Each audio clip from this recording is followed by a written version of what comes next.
One of the hardest parts about being a creator is having to do everything yourself. Selling things, writing newsletters, navigating the constant changes on social media. It is not easy, and it can leave you with little time to focus on branding the very business you're working to create. But you don't have to do it alone. DiffWorks specializes in a range of creative solutions, including commercial services like audio and video production, photography, and a full suite of design services like logo and brand development, website design, marketing assets, social media content, and much more. So let DiffWorks be your creative ally in taking your business to the next level. Book a consultation today at staydiff.com. I'm Kahja Elliott, and I'm a food enthusiast. Bronx born and raised, ATL made, Bay Area becoming. And I talk to people about how they create community through food in the Bay and beyond. Welcome to the As Told By podcast.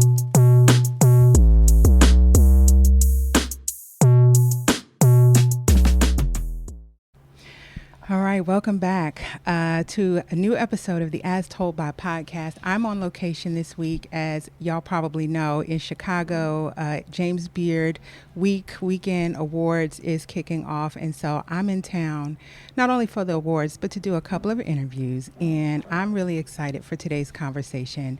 I'm talking to the founder of Virtue Hospitality Group with a growing portfolio of acclaimed concepts, including Virtue Restaurant and Bar, Mustard Seed Kitchen, Daisy's Po' Boy and Tavern, Top This Mac and Cheese, and Cantina Rosa, where I'm sitting today, each reflecting his passion for soulful cuisine and meaningful community impact.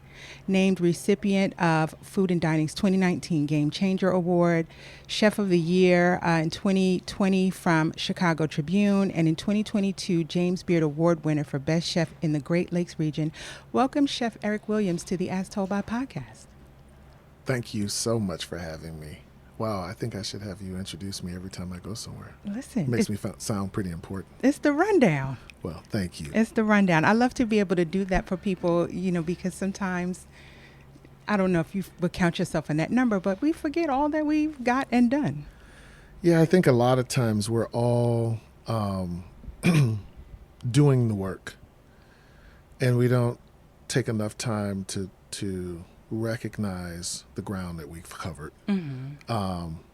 And I think that has a lot to do with the fact that there's just so much work to do, and so much impact to make, that we're constantly, in a mode of production. So thank you for allowing me to take pause for a minute and kind of look back and reflect on some things that we've been able to accomplish. Yeah. You have a pretty big public profile. And so normally when I have these conversations with people, we're kind of talking about their footprint in the food industry, but I think people pretty much know a lot of those things about you because you do have a big public profile. So I'm going to go in a different direction today. I'm going to have a little bit more of a philosophical conversation about the how. Okay. Sound good? Yes. All right. So you're from Chicago originally. I am. You are. What part? Chicago's West Side. I grew up in a neighborhood called Lawndale. Mm-hmm. That's okay. We're in an active location. People are coming in and out. So if you hear somebody in the background, just say, hey.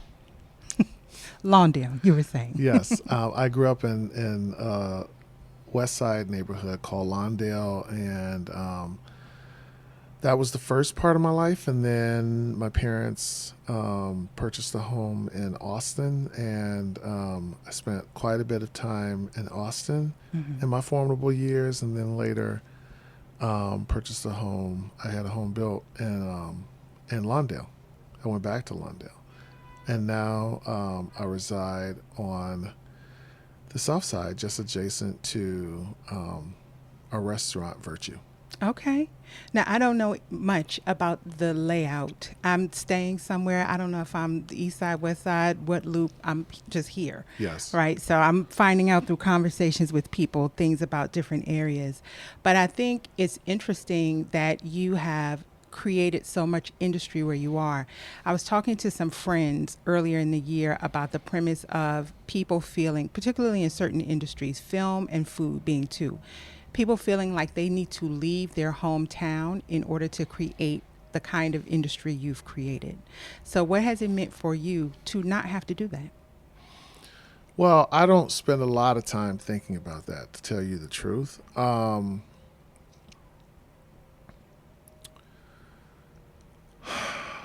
Gosh. Okay. So I can't think of anywhere else I would want to be doing what I'm doing, and trying to preserve the mission in the way that we're trying to preserve it. And forgive me that I use we and us a lot, but I really believe that everything I have and all that I'm able to do is as a result of my communities, which I'm a part of many communities. My restaurant community, my faith-based community, my community of friends and colleagues, associates, business communities. And so when I think about those communities, like there's a great part of my communities, in Chicago, and I've got a pretty strong platform and foundation in Chicago. I have communities outside of the state, but that doesn't always translate to an active following, and it doesn't always translate to immediate support. So I applaud chefs who can globetrot and pull up in an area and do a pop-up and get a ton of support, and their following allows that. But I don't focus in that way. So the saying is, the grass is not greener on the other side, it's greener where you water it. And so I don't spend a lot of time watering in other cities. What I do spend a fair amount of time doing is supporting, and a lot of that support is confidential support, and one-on-one support. So it doesn't offer room for grandstanding or for public acknowledgement, because it's done a lot of times private, and I think it's important work, and I'm supported in many ways in the same way. And so Chicago's my home. I mean, my family is here. I travel everywhere, and I travel everywhere and for food, and for great experiences around food. But I do my business predominantly in Chicago. Okay. So. Okay. I mean, as a person who, I was telling you right before we started, I'm on my third city of residence. I'm starting to think about what that might look like to actually get somewhere and sit down long term. Yeah. Thinking about it. We'll see. I spend a good amount of time, in addition to doing this podcast, sharing information as I travel around for food, similarly to what you said, and sharing that information on social media. And I did a rundown at the end of last year, like the top 5 places or the top 5 restaurant dishes I had in the year. Yeah, I traveled extensively last year, internationally as well, and Virtue was my number 1. That macaroni was damn good. Wow, I appreciate that, and yeah, that's high praise. Thank you. Yes, it was very good. Even in addition to the food, though, was the experience, right? I had been to Chicago twice prior, but in those 2 times, I hadn't been to Hyde Park. So it was my first trip to Hyde Park, first trip to Virtue, and I felt like I had just gotten dropped in the middle of like Black Norman Rockwell. I had a seat in the window, and I'm just watching the scene in the street go by. And I know that the restaurant focuses on food with a Southern influence, but it just felt like a dining experience on someone's front porch, which I loved. Is that part of what you were curating when you set out to have folks in Virtue? Part of what I was curating is a space where Black people felt like they belonged. A space that offered us a glimpse into our past, a place that supported and revered our ancestry, and not in a performative way, but in a way where we showed a great deal of respect for what came before us. And we didn't want to frame that in any specific way.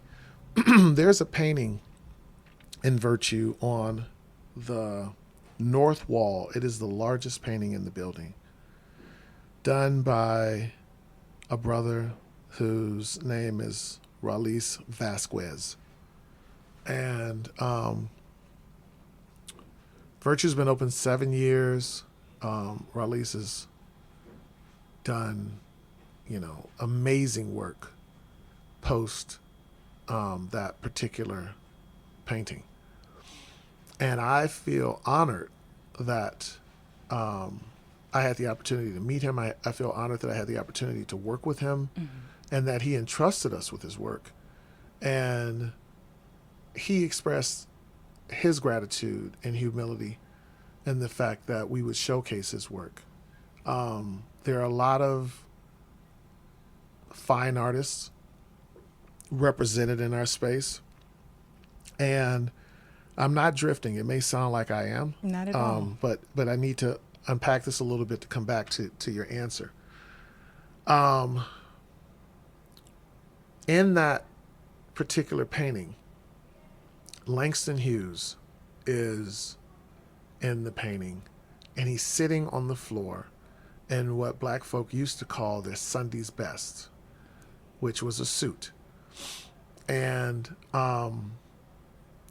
judging by the layers in the room, because people are sitting in levels. Some people are sitting on the floor. Some people are sitting on like the edge, the arm of a couch, and some people are standing. And they all have their attention focused on a gentleman who's in the middle of the room. And this painting was loosely based on a photo that depicted the scene. And my immediate thought was,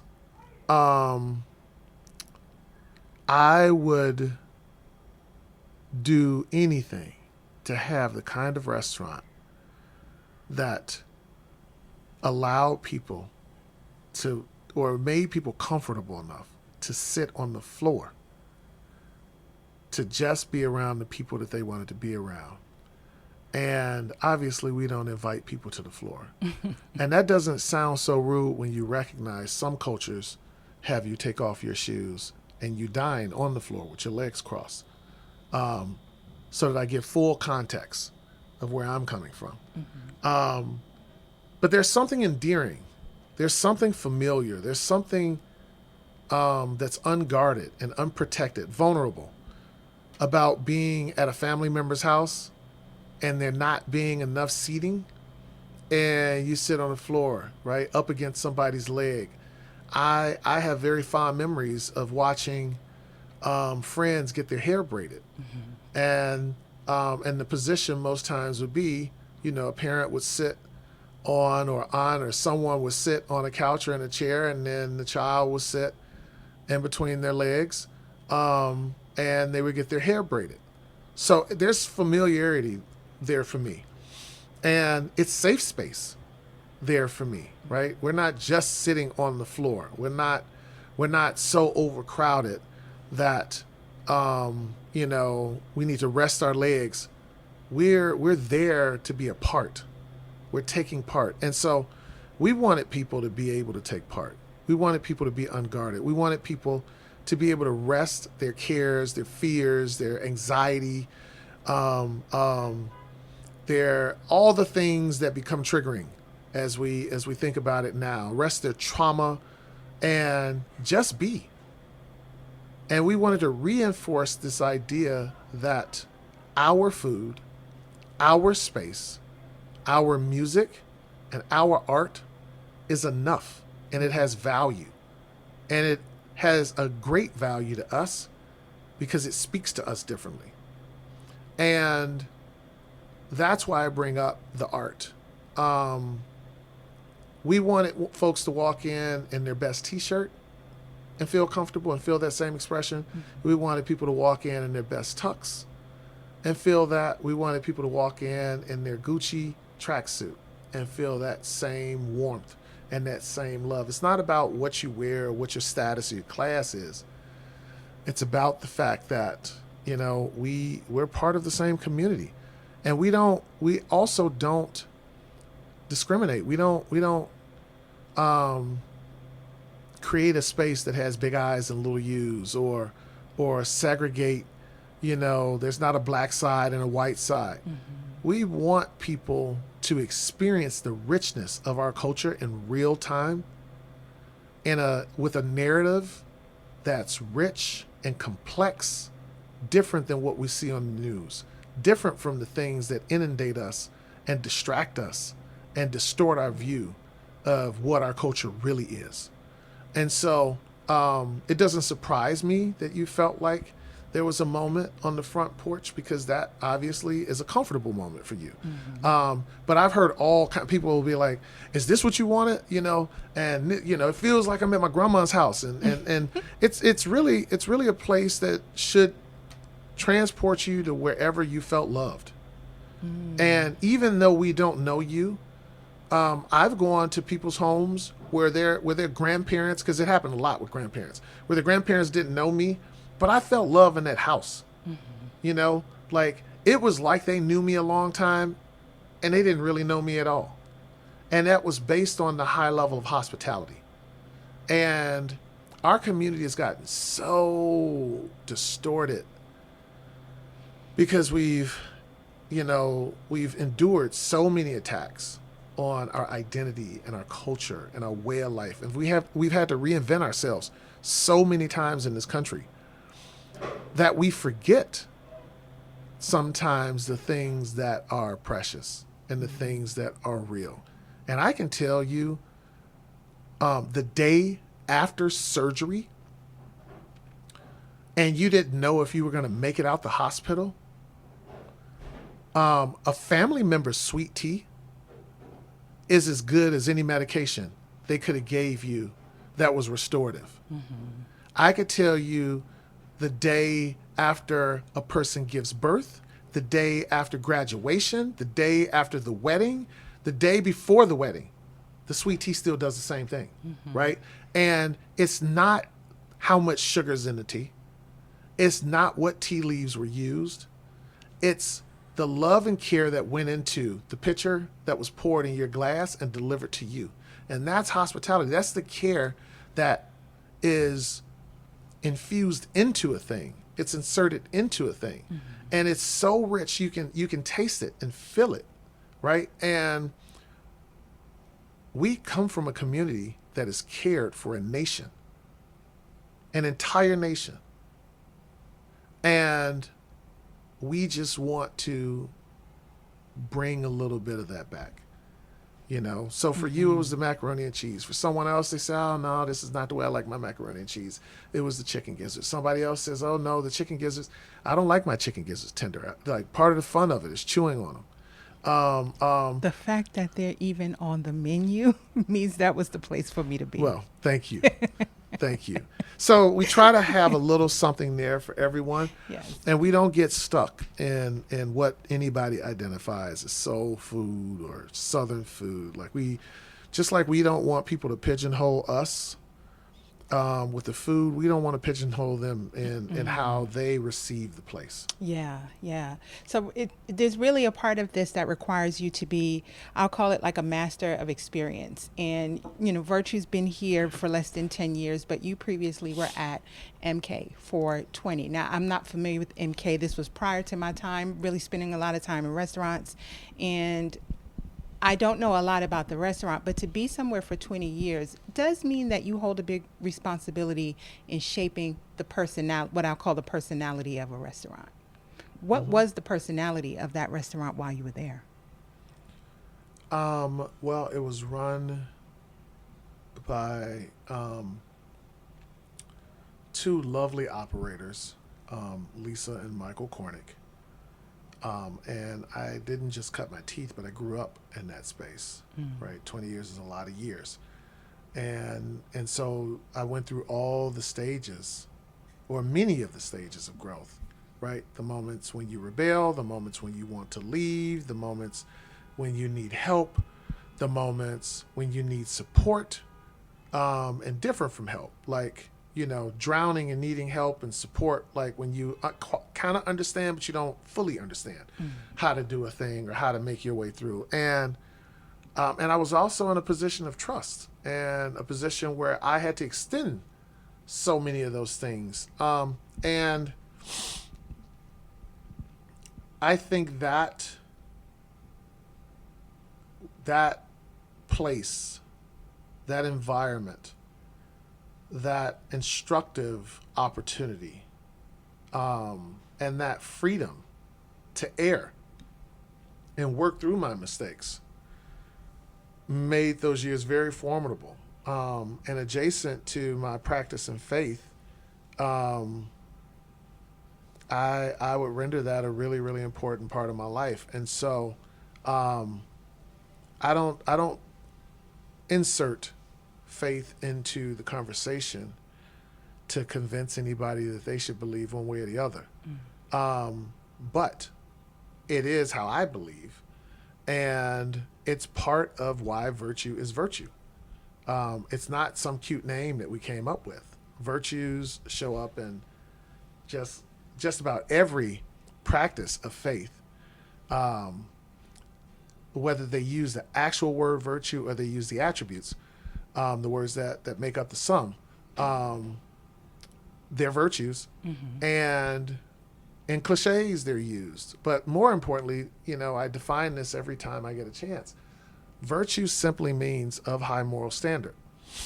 So they're exercised, hopefully, in a lot of business practices, in any kind of system of ethics, whether it be our medical care or our first responders. We're all asking people to exercise virtues, right? Exercise a high level of character, and not be a character. And so that it's just part of my ethos, and I had to grow into that space. Yeah. I didn't realize what was happening while it was happening. I joke for folk our age that it's kind of like the Karate Kid method, where you're waxing on and waxing off, and then at some point you realize you know how to fight. I've been learning. Yeah, and it feels like a very unorthodox way to learn how to do a thing, because the focus is more on movement and technique than it is on the result. But the truth is, a lot of movement and technique help people get to their goals. Yeah. Whether it's in sports of any sort, whether it's a life practice, we all learn these habits, and those habits get you closer to your end results. If you go in just trying to get the end result without good habits, without some formal practice, without some system that evokes a high level of technique and a deep understanding of that technique, your chances of success are slim. It feels more like luck. That's a point, because being at a restaurant for 20 years before striking out to do these other things, and just thinking about kind of the way you see the restaurant industry focused today, it's not usual for people to be somewhere really long term like that. I wonder, in today's restaurant environment, is the development more so in what's new, what's next, concept versus we're going to really be in this place for a long term and dial down to really control, like you said, the ethos of what this is? I had an opportunity to do a panel at Kwame Onwuachi's family reunion, and it was about money and branding, and the co-panelists were Mawa and goodness. I don't know how her name has just slipped my mind. It'll come to me in a second. Okay. And she's a brilliant chef. And so we were talking about money. And the question that comes up so often is access to capital. You know, how can I get more money from the bank? How can I start up? Why shouldn't there be more grants? And when it all came down to it, the statement was thrust forward. There's a big difference between making money and making a profit. Do tell. So, you know, you could have 20 podcasts that have 20 hosts, and your travel and hotel stays and dining could, you know, swallow up the bulk of what would be your profit.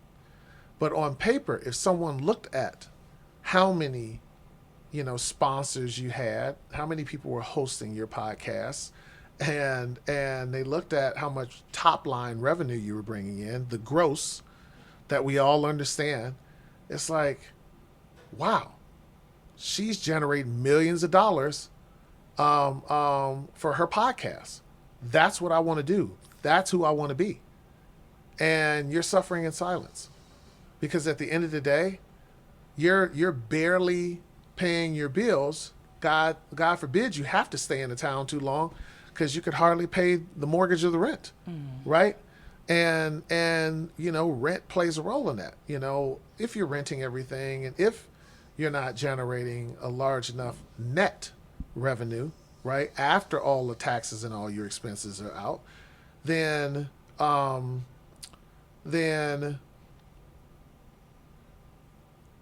you don't own anything. And you just have money going through your hands. And I'm sorry, the chef I was talking about was Carla Hall, one of my favorite people in the world. Yeah. And I could see her face. I forget sometimes when I'm thinking about multiple things, I have to slow down and breathe, so that my memory catches up with my thoughts. Yes. Because my thoughts are generally rapid. My memory does not work so fast. So hopefully if she hears this, she forgives me for having to need pause. Hey, Carla Hall. But whether she judges me in the moment or not, she knows that I love her. And I really do think she's brilliant. Yes. And so I think it's cool to have a lot of things. I think it's cool to have things in multiple spaces. And I think it's cooler for those things to generate the type of sustainability through revenues that allow them to last a very long time and allow you to be afforded the rich opportunity to find joy in those spaces and to support the joy of the people who support you. I can't be away from home on a regular basis and sacrifice the time that I could or would be spending with family or friends, and then not be able to pay for a dinner or you know, carve out the time to enjoy a play. If I'm taking precious time from the people who care about me and then coming home depleted by way of fatigue, by way of exhaustion, and then exhausting the revenues that they've stored up, that feels like a toxic relationship. Okay. And so I really work hard on making sure that my relationships are intact, both with my business partners and also with all my partners that are partners in my successes in my spaces, my friendships, my personal life, my private life, and all of that stuff needs to be funded. You know, like we can make do with nothing, but we're not trying to make. No. Right? My making usually has a fee attached. And so, again, I applaud chefs that can do that. I know some that do it and do it extremely well. And it breaks my heart when people are doing a lot and gaining a little. It's just that doesn't make me happy. I don't think it makes them happy. I think it was Jay-Z that talked a little bit about, because he was being critiqued for selling his champagne brand and partnering with the champagne house that he partnered with. And he owned 100% of his brand. And if I'm not mistaken, he gave reference to the idea that, 100% of nothing is not equal to 10% of a lot, or 10% of something. And so that champagne house had been established for many, many years, and was a profitable champagne house. They were looking to break into a new market, and he represents a market that they recognize had value. Yes. And so he was able to leverage his following and his brand placement and create a greater deal with a smaller percentage than he was affording himself by having 100%. And it's just math. I mean, we all had to do those fractions where, they cut the apple. And, I just told my child a few days ago, I had to explain to him. He was trying to figure out if 1/8 was larger than 1/4. And I hadn't had to explain that to anybody in as long as I can remember. And then I had to think about, as I was explaining it, why he would think that 1/8 was bigger than 1/4. And it's simple, because 8 is more than 4, yes. Right? But then when you take the apple and you cut the apple into 4, and you see how big the slices are, and then you cut them again in half and make 8, it's like, oh. And I think sometimes we get mixed up with fractions. Like, we're thinking, because we got 8 concepts, right, that the 8 is better than 4 that run really, really well. Yeah. That's a good way to create a comparator to that. I mean, I think part of that is, we are in a new space where we're seeing a lot more people in the restaurateur game than we normally would, or people who just customarily have not been in it. You mentioned Kwame Onwuachi, who recently was on Time's top 100 list. What do you think has changed that the pendulum has now swung to all of these people who now have these platforms? And I make a joke sometimes with friends that, like, the black male chef is almost like the new rapper, right? With the level of fame and visibility and viability and, ability to move within business. It really is a bit of a new phenomenon, even though we've always demonstrated the skill and the culinary ability. Is it that it just now became financially viable, or what do you think has kind of shifted that a bit? Well, let me take a step back. Kwame's a friend. Full disclaimer. And I don't think I'm biased. I think I can be pretty impartial in making this statement. But there's only one Kwame. So when we look at the persona and the brand draw and or recognition of an individual black male chef, because that's the way you explained it, there aren't that many black male chefs.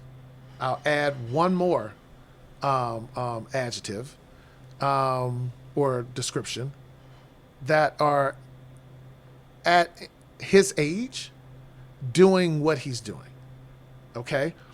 So he has definitely received an immense amount of acclaim, and he's worked really, really hard for it.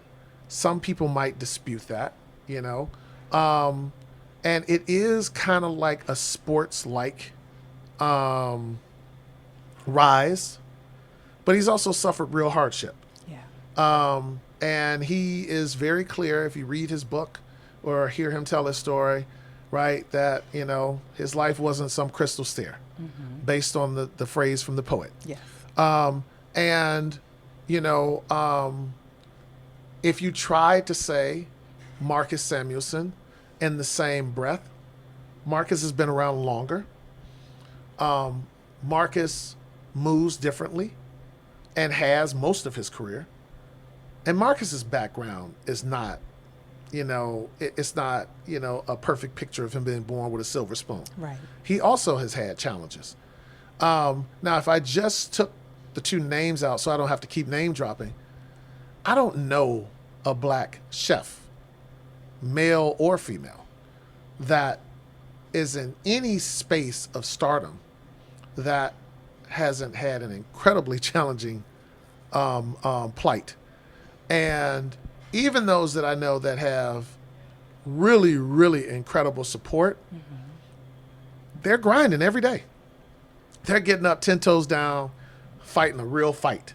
And it looks good on television because you get a makeup artist and you get somebody to help with wardrobe but just being on television is a very, very long day if that's what you do for a living, right? Because they try to get a lot in 12 hours and it's a full day.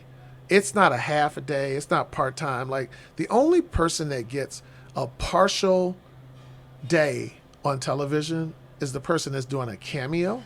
Okay. And the cameos are they still have the same call time. You're still there to the very end because the producers want to make sure that, if they miss something, that they can get you back in and get a double, right? And so it's tough work. And so my hat's off to all of the chefs and especially the chefs of color because, there was a time not that long ago where we didn't even get the looks. We didn't get the opportunities. Right? No one valued our audience. They were happy to give the jobs to someone else. And they are those jobs produce really great visibility. Yeah. I think also when we think about, chefs being portrayed in this rock star level status, I think we should also note that a lot of people who are recognized on television are not making a ton of money off of television. If you take some of the largest shows, when you see those people over and over again, they're competing for a prize. So that means every time they go on the show, they got to work their butt off. They may go home without the prize. Doesn't matter how good they are. They're at the mercy of a judge. If they are judging, unless it's their show, they're not going home with a bag. Right. What they are going home with is more exposure to a broader demographic. Television is still the largest platform to have if you want to be recognized, across boundary lines, county lines, zip codes, state lines, and even countries, the boundaries of countries. So that exposure leads to more opportunities.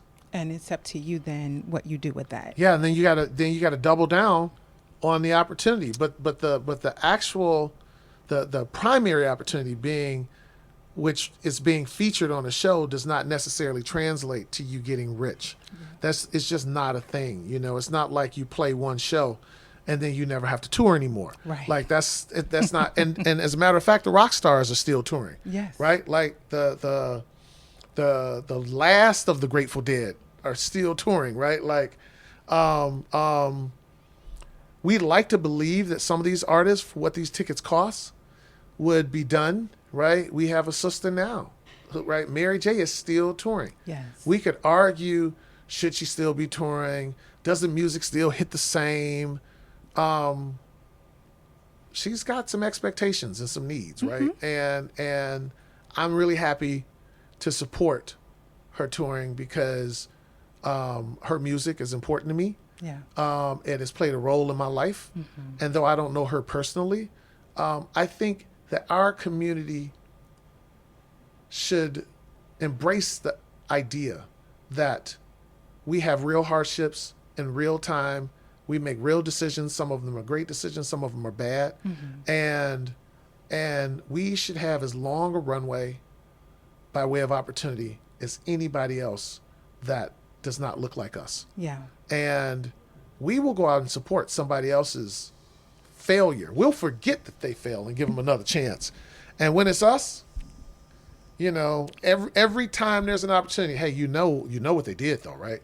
You know, and it's like We hard on each other. oh my goodness, we just, it's like we will beat each other down, and we wait for the failure. It's like the higher the person gets, the more we're anticipating their downfall, and that doesn't feel like community to me. That doesn't feel supportive.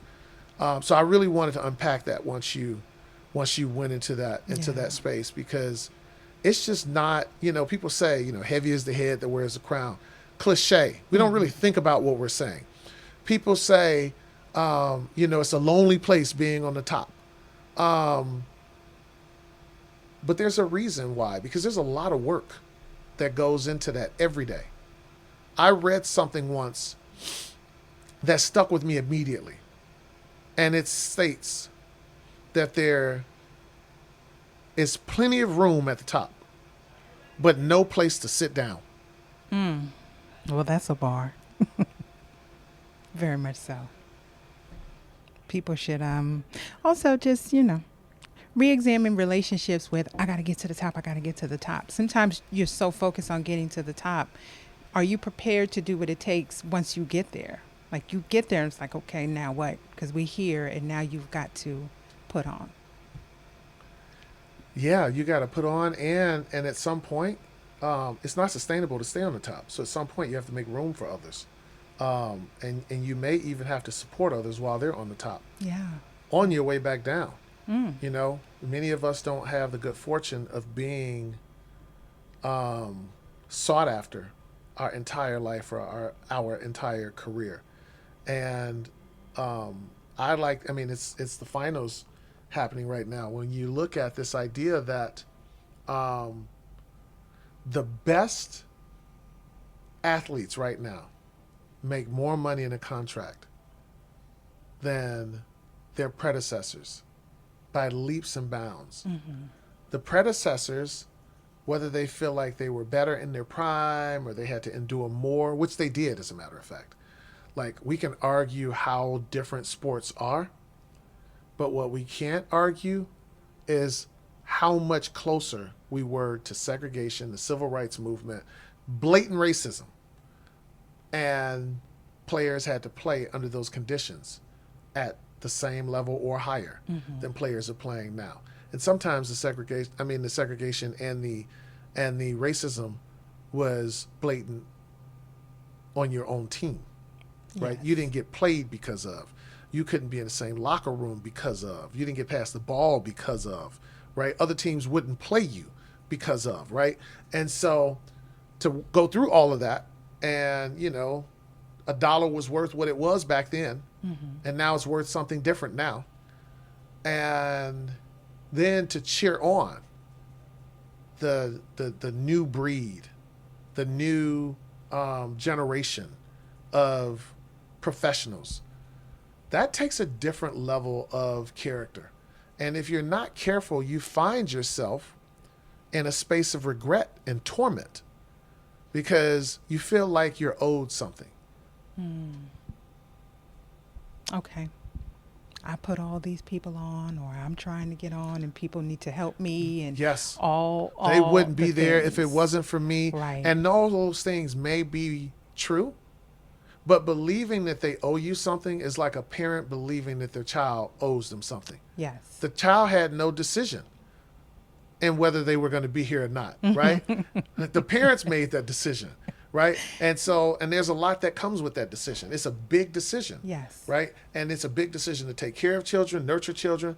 But once you've done your job, the goal is for them to be able to take care of themselves, and then hopefully take care of their own children if they desire to have them, right? To be productive, right? To be fruitful. And the moment you start thinking that you put somebody on so that they could be beholden to you, then A, you were doing it for the wrong reasons, and two, you've lost sight of progress, because there is no progress in that. You know, you have a big focus to that point on mentorship. I know that, you know, you have virtual leadership development, which is specifically intended to help people of color, youth particularly of color, acclimate to the hospitality and restaurant industry. And I remember being here for James Beard last year. It was my first time coming, and they have that day in between the ceremonies of panels. And I remember you speaking on one of the panels, and it stood out to me because it's just the things you don't think about unless you're actually in restaurants working, which I'm not. But the mental health toll and the things you have to be paying attention to as you nurture and mentor and develop talent, because I remember you referred to it, and I'm paraphrasing, as, you know, what is the state of being of people who are working around you in tight quarters, stressful work, there's knives, there's hot grease, there's hot water, and really having to take that into account for how people, you know, move and navigate and are able to manage the things that this industry calls upon them to be able to sustain and withstand. So here, you got that really, I mean, like, you got that pretty tight. You quoted that better than I could have quoted myself. And I really mean that. So I firmly believe that. And I'll lean into mentorship. I won't lose sight of where you started. I'm going to repeat that. Okay. The average cook may be self-medicating or on some medication, right? Which is prescribed for anxiety, for anything, right? And then we are doubling down on the stress of medication by requesting that that person work a full shift with a sense of urgency. So you're required to have immense time management, and you're required to have that time management around hot oil, hot water, two things that will take your skin clean off, steam, which is actually hotter than fire, and then we add in fire and knives, wet and or oily surfaces, and that's a lot. And in the midst of that, there is a demand. There's a constant inner demand and expectation and an outward demand, right? It's the standard I set for myself and the goals I have for myself that I go into work with every day, and then the one that my direct report has as well. And then I didn't fail to mention the fact that I actually have challenges in my personal life some days, or somebody cut me off before I got to work, or I'm late and I was kind of procrastinating and I've been late some days before, so they already got the eye on me. But today I'm actually late because there was traffic, there was an accident, but there's a chance nobody's going to believe me when I get to work because I didn't manage my time well when I didn't have to be late. And I actually really need a job. And the job, now it's all real now, today. And I got dreams and I got aspirations, but my mother's sick, right? Or my father just passed. And it's a lot. People walk in those doors to work with a lot.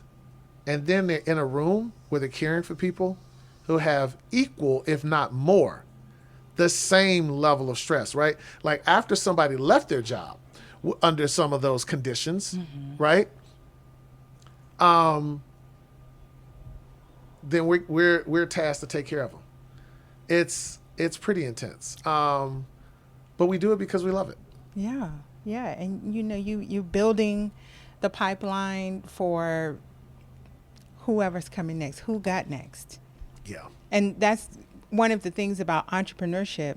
One of many. I talk to a lot of entrepreneurs, and that's one of the things is that you have the autonomy to kind of help build and develop careers. One thing I noticed in talking to a lot of my entrepreneur friends, and I have posed this question to some of them recently, is like the premise of entrepreneurship in exchange for joy, right? People are working very hard. They're putting in a lot of time. They've put in a lot of years. There's a lot of personal impact.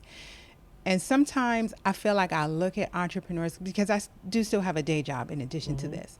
But sometimes I look at entrepreneurs and I wonder, like, what is all of this for if you don't have the joy, right?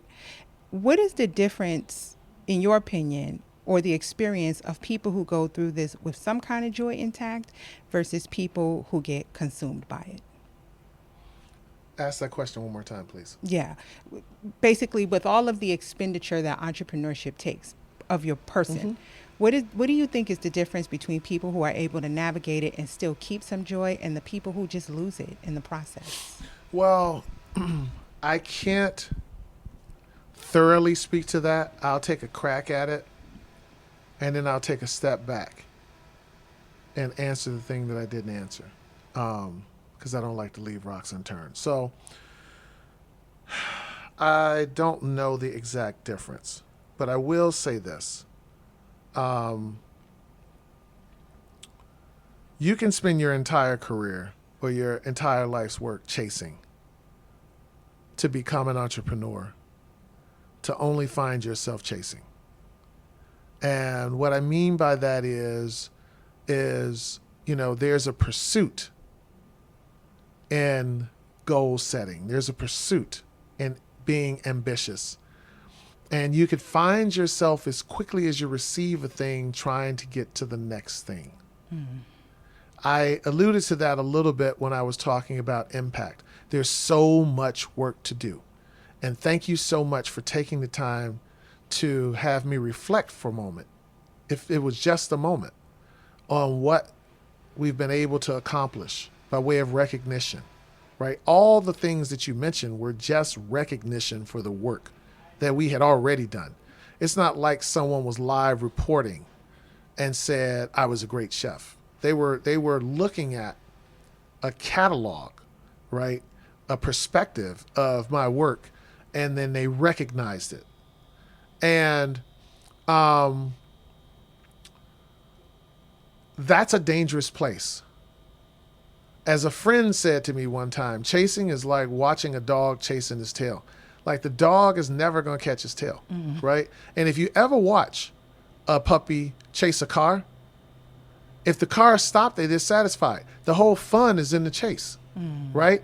And so there has to be joy. We've heard this with athletes. We've heard this with many, many artists. There has to be joy in the journey. And I fear that far too many people are discouraged by the rigor of the journey. And then they're depressed when they reach their goals. So the question that you didn't ask. So then how do I address that? And how do I deal with the challenge of pursuing or chasing and finding some semblance of balance? And when I say balance, because it's a trigger, I am not talking about 50-50. I'm talking about 80-20. I'm talking about 20-80. I'm talking about different variables. Some days, 10% of a thing is enough. Yep. Right? And I think we mentioned that when we talked about profit. And so I am trying to goal set often. And I'm also trying to balance or find some semblance of balance consistently. And making rest and restoration part of my goal. So let me put this in really practical terms. If I was a bodybuilder, there are rest days for every bodybuilder. It doesn't matter how much form you want. It doesn't matter how you want to be cut. It doesn't matter how lean you want to be. You have to have days for your muscles to recuperate. Our brain is a muscle. You can't think all day about the next deal and think that you're going to be more productive. You need time to assess, recalibrate, to rest and relax, right? All that I'll sleep when I'm dead and grind culture. Right. You know, it's like, like you have to reset. But then there's the opposite side. If you spend all your time resting, you won't have much. And that's why I use the word balance. So my rigor is, I'm probably somewhere around the 70, 80 percentage work to rest. And I can get a lot out of that space. I work quite a few days a month. And I do it on purpose because I like to keep the momentum going. So usually when I'm away, even on vacation, I usually take 2 hours to 4 hours if I've got a load. And then what that allows me to do is not get back home and have to pick up a heavier load because people haven't been able to reach me. There may be opportunities. There may be people who are in my support group that may be in need of, some kind of mentorship developmental space. And then I can offer and I can receive in that space. And I enjoy that. Enjoy. So I'm engaged with the act of joy in my work. And I enjoy chasing. I enjoy when I possess a thing that I sought to have. And I find a lot of balance in exercises of gratitude. They help me when I'm extremely stressed. They help me find balance and calibration. They help me feel less defeated because in my moments of gratitude, what I like to do is think about how much worse it could be. I like to take a moment and just utilize my perspective to see all the things that are going right in the midst of a thing that is sometimes awfully wrong. And then when I've achieved a thing I want, I use the same exercise and I look at all the things that are going right in a moment when it seems like the wind is at my back and I am unencumbered on the path ahead. And so that levels me. That allows me to level set. Mentorship. That's the place I'll go back to quickly. So I don't really embrace that word so much. I think it's overused, just like excellence. I think we use it too much and we don't really think about the effect of it. And I talked about this once on a friend's podcast, and that's why I won't go uber deep into it. But it always jars people. They're like, what do you mean? What do you mean you don't embrace mentorship? This is how I see mentorship. Person walks up to me and they say, hey, I want you to be my mentor. And this is what they're saying to me. Hello, stranger. Something that is admirable about you has convinced me to believe that I want you to be my trusted advisor because you're an authority on a topic or because you're an expert on a topic, and they render themselves completely vulnerable to my voice. I don't want that kind of power over an individual that's a stranger. And I haven't earned that trust. B, I don't have time. I've got a child that I'm trying to raise who I am developing. And development is like mentorship on steroids because you start from the ground and you work to the top to fully develop something into a form. When we think about development, We think about property. We think about buildings. That's the thing that comes to mind most often if someone tells you they're a developer. Yes. But people are developed. Our schooling, our nurturing and teaching at home is a part of development. In business, you have to be developed. We call it fancy words like apprentice and things like that. But what somebody's really doing is developing a skill set. And part of that exchange sometimes develops our character because of the challenges of learning new skills, the rigor that's involved in getting really good at something, right? And so because I'm very committed to my team and very committed to the rigor of my team and the rigor that is presented in that relational space, right? There's rigor on my side, rigor on their side. We're all dealing with friction to communicate better, to execute better, to understand better. And that absorbs me in a way. And there's an earned space on the team. There's an earned space in my private, personal, and professional life. And I think that the word is overused because people throw it around like it's a business card. And no one should throw around trust like it's a business card. That's a quick way to lead to opening yourself up for a life filled with trauma. And I've got enough trauma. I'm not trying to encourage anymore. I'm not trying to impart any on anybody. No. You know, like, hey, if you really respect what I'm doing, and you really think that some things that I said have impacted you, right? There are other chefs that share these beliefs. There are other people who are doing things that are similar. Align with them. If there's space, align and be ready to sacrifice. Yeah. Because the people on my team that get the bulk of my time have made a sacrifice that's earned them my time. And the people who give me their time, I've made a sacrifice. We're all giving up something to get something. Yes. Right? It's reciprocal. And mentorship does not offer a lot of reciprocation. Development does. But because development offers support. Mentorship says that the mentor is the advisor and they, in their title, should give advice. But where do they get advice from? Who's pouring into them? Yeah. There's a false expectation that the advisor is the expert and therefore they should know. And it does not cause the person that is the advisee to be accountable Right. for the information.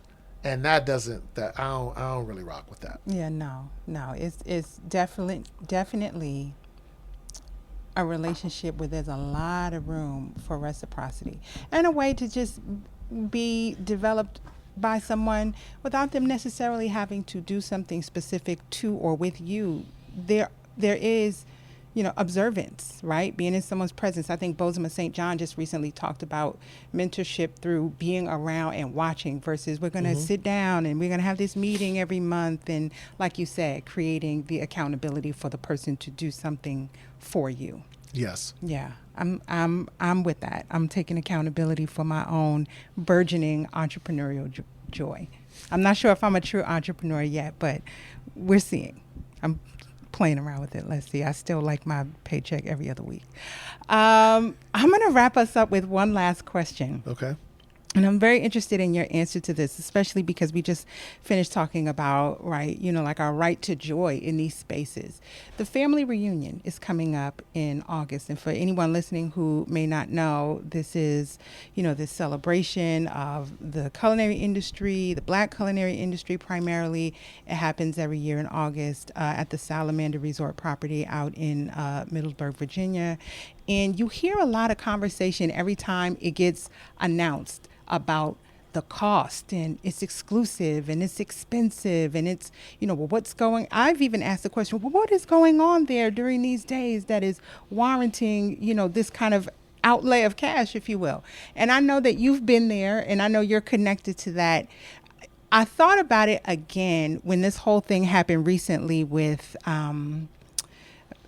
Meghan, who's married to Prince Harry, and she had her show on Netflix. And there was all this conversation about why she has so many Le Creuset pans, almost as though you shouldn't have luxurious things. You shouldn't have nice things. You shouldn't have things that are a match for where you are in your life. I mean, she's married to a prince, right? So I didn't expect her to have T-file. I didn't understand what the hullabaloo was.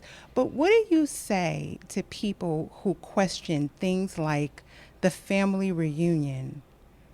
Because it's almost like questioning Black people's earned ability to have luxury, to have nice things, and to have these spaces where we're very intentional about curating our own joy amongst each other at a high level. I'll give you two responses, and then I have a question for you as we wrap. Okay. And we'll work through a thing really quickly. This will be different, and this will make this interview unique to any other interview I've done. Okay. So here's my immediate thought, and then I'll tell you what I actually do. My immediate thought when you said that was the instruction of my parents. If you argue with a fool, how does the onlooker know that you're not a fool? Because no one with good sense argues with a fool. Now, what do? I make sure that I'm not in a position to argue. It's not my event. I'm an attendee like everyone else. I support the event, and I wholeheartedly support the event. I'm not part of the selection process. I don't know how anybody gets selected to be there. I don't even know how I got selected to be there. I know that we talked quite a bit before the event, but I just got a call out the blue, and I said yes. That was it, right? And I try to show up and bring the best of my energy, support, and personality every year. And I think as I do it over time, I improve upon that, because it's real energy to show up to support a thing, right? Now, that being stated, for anyone that questions a thing, I think we should all take a step back and look for a moment. Okay, why does she have that much Le Creuset? Am I asking because I'm jealous? Am I asking because I am critiquing? And critique, different from criticism, means that I am informed. I understand how a thing works, right? So a chef saying, why does she have so much Le Creuset, as opposed to, right, a better balance of pots and pans that are more usable, maybe that aren't as heavy. Le Creuset wares usually have a good amount of weight to them for good reason, right? They're called Dutch ovens, right? Like you cook inside these things. Or am I just criticizing? Am I just picking at a thing? Now, if I'm critiquing and I'm informed and I don't like the way a thing works, then I always have the opportunity to go out and do it myself. I eat dishes that I don't love and they make me want to go cook. I don't sit around saying, I don't know why they got all this press and this is what they're cooking. I think about that food. I almost obsess about it. And then I start trying to figure out, how would I cook that? I put myself in that role. And sometimes I realize why that thing tasted like it tasted. Because there's a big difference in cooking one and cooking 50 or 1,000 for a large event, right? And there is challenge in all those spaces, right? And so, I don't know if they question Le Creuset because Le Creuset is luxury. I don't know if they question what Kwame does because they feel like he's doing too much. I don't even try to get myself involved in any of that. That's really what my answer is. It's like, if you think you could do it better, then just do it better, right? If you think you're a better princess, then be a better princess, right? Like, why are we sitting around talking about what she's doing, right? That doesn't improve my quality of life. I've had people talk to me about billionaires and, if I had $1 billion, this is what I would do. And my immediate thought goes to, if you had $1 billion, that's not what you would do. No. Because you're spending too much time talking about what you would do. Mm-hmm. And most of the people I know that have $1 billion spend a lot of time trying to earn $1 billion. The fact that you're spending all this time dreaming about it, right? There's a big divide between dreaming and doing. Yes. I would encourage everyone to dream. Mm-hmm. Dream beyond their current state.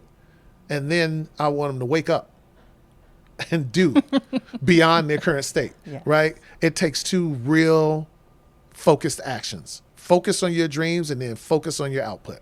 So now, here's my question for you. Yes.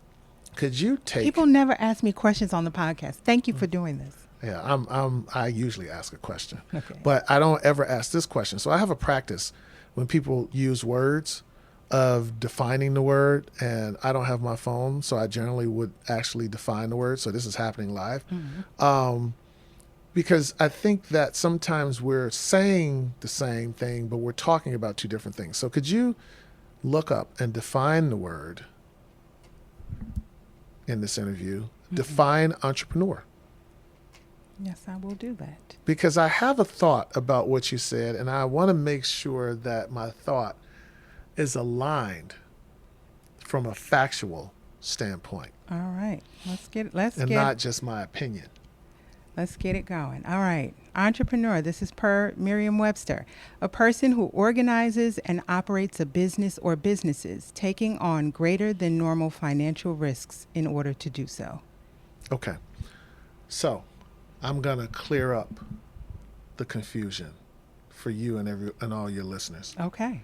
You actually are an entrepreneur. No one ever gave you permission to be one, and so therefore you don't believe that you're one. Every day you get up, you are taking a greater than normal risk to earn revenue. Just because you go to the job doesn't mean they're going to pay you. You're trusting that they're going to pay you. But you're not only are you taking a greater than normal risk, not only are you taking a greater than normal risk, but you're taking it because you show up, say I'm your employer, to my work site to produce a thing today that you expect me to pay you for later. So you are trusting me, risk, to not mishandle your funds. You're trusting me, risk, to make sure that your funds are correct and that I pay you your worth and or value for the service that you have already delivered.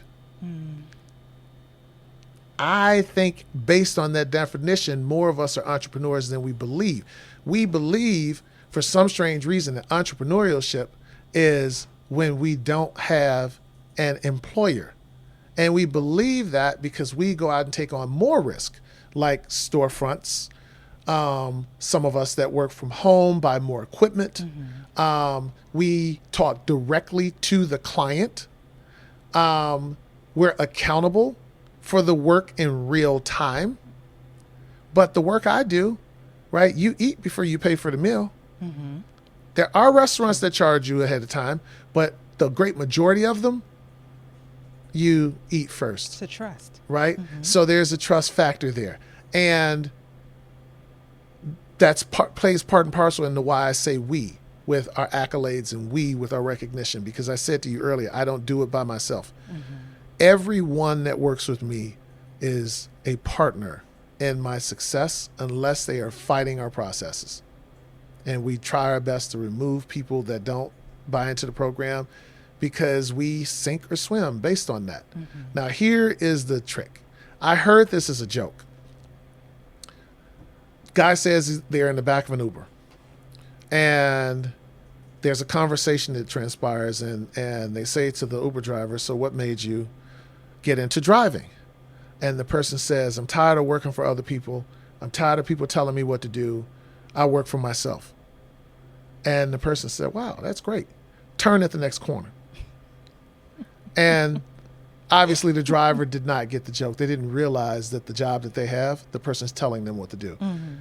Some guest is telling me what to do. Either they tell me with their paycheck or they tell me in reviews And restaurants of all places, like we're the only business that somebody can review you while you're performing the act, right? Yeah. Like somebody reviews you about the macaroni and cheese before they even leave the damn restaurant, before they even pay for it, Wow. right? And some of them will love it and send it back and tell you that they didn't love it because it was more than they wanted to pay for. So they eat half of it and say, you know, something's wrong with this, right? All kind of little tricky stuff. Talk about risk. Yeah. But to not deviate from the point, my customers, through their body language, through how often they appear, through reviews, and through how much they're willing to pay for a thing, tell me what to do. There are things that I would rather cook than some of the things that I cook. Okay. But they excite me. Mm-hmm. They don't excite my customers the same way they excite me. Okay. And so what I am able to do is monetize and create a business around providing people what they want and what they need and what they desire in a space that feels really good to me. And then I can go home and cook everything I love to cook for myself. They afford me that opportunity, right? Using a little play on words with the word afford. Okay. And so you're an entrepreneur. Most of us are entrepreneurs based on that definition.